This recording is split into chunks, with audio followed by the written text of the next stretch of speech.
दूसरा अध्याय। श्री सूत जी बोले, हे द्विजों, अब मैं पुनः पूर्व काल में जिसने इस सत्यनारायण व्रत को किया था उसे भली भांति विस्तार पूर्वक कहूँगा। रमणीय काशी नामक नगर में कोई अत्यंत निर्धन ब्राह्मण रहता था। भूख और प्यास से व्याकुल होकर वह प्रतिदिन पृथ्वी पर भटकता रहता था। ब्राह्मण प्रिय भगवान ने उस दुखी ब्राह्मण को देखकर वृद्ध ब्राह्मण का रूप धारण करके उस द्विज से आदर पूर्वक पूछा, हे विप्र, प्रतिदिन अत्यंत दुखी होकर तुम किस लिए पृथ्वी पर भ्रमण करते रहते हो? हे द्विज श्रेष्ठ, यह सब बतलाओ, मैं सुनना चाहता हूँ।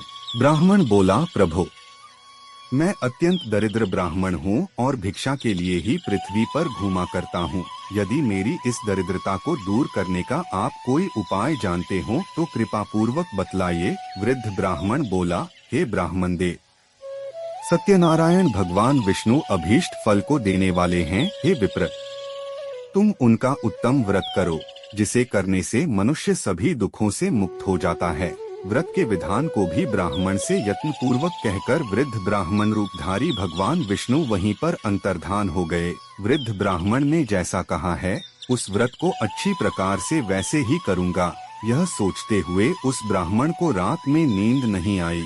अगले दिन प्रातःकाल उठकर सत्यनारायण का व्रत करूँगा ऐसा संकल्प करके वह ब्राह्मण भिक्षा के लिए चल पड़ा। उस दिन ब्राह्मण को भिक्षा में बहुत सा धन प्राप्त हुआ। उसी धन से उसने बंधु बांधवों के साथ भगवान सत्यनारायण का व्रत किया। इस व्रत के प्रभाव से वह श्रेष्ठ ब्राह्मण सभी दुखों से मुक्त होकर समस्त संपत्तियों से संपन्न हो गया। उस दिन से लेकर प्रत्येक महीने उसने यह व्रत किया।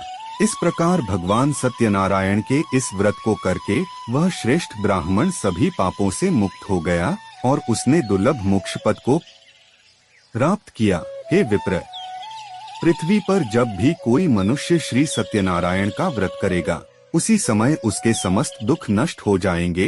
हे ब्राह्मणों, इस प्रकार भगवान नारायण ने महात्मा नारद जी से जो कुछ कहा मैंने वह सब आप लोगों से कह दिया। आगे अब और क्या कहूँ? हे मुने, इस पृथ्वी पर उस ब्राह्मण से सुने हुए इस व्रत को किसने किया, हम वह सब सुनना चाहते हैं। उस व्रत पर हमारी श्रद्धा हो रही है। श्री सूत जी बोले, मुनियों, पृथ्वी पर जिसने यह व्रत किया उसे आप लोग सुने। एक बार वह द्विज श्रेष्ठ अपनी धन संपत्ति के अनुसार बंधु बांधवों तथा परिवारजनों के साथ व्रत करने के लिए उद्यत हुआ। इसी बीच एक लकड़हारा वहां आया और लकड़ी बाहर रखकर उस ब्राह्मण के घर गया।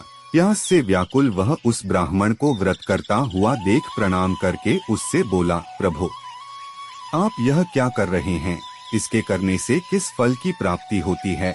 विस्तार पूर्वक मुझसे कहिए। विप्र ने कहा, यह सत्यनारायण का व्रत है जो सभी मनोरथों को प्रदान करने वाला है। उसी के प्रभाव से मुझे यह सब महान धन धान्य आदि प्राप्त हुआ है। जल पीकर तथा प्रसाद ग्रहण करके वह नगर चला गया। सत्यनारायण देव के लिए मन से ऐसा सोचने लगा कि आज लकड़ी बेचने से जो धन प्राप्त होगा उसी धन से भगवान सत्यनारायण का श्रेष्ठ व्रत करूंगा। इस प्रकार मन से चिंतन करता हुआ लकड़ी को मस्तक पर रखकर उस सुंदर नगर में गया जहां धन संपन्न लोग रहते थे। उस दिन उसने लकड़ी का दुगुना मूल्य प्राप्त किया।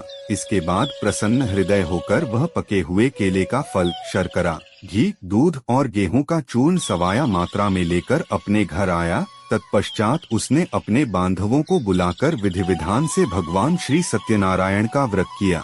उस व्रत के प्रभाव से वह धनपुत्र से संपन्न हो गया और इस लोक में अनेक सुखों का उपभोग कर अंत में सत्यपुर अर्थात बैकुंठलोक चला गया।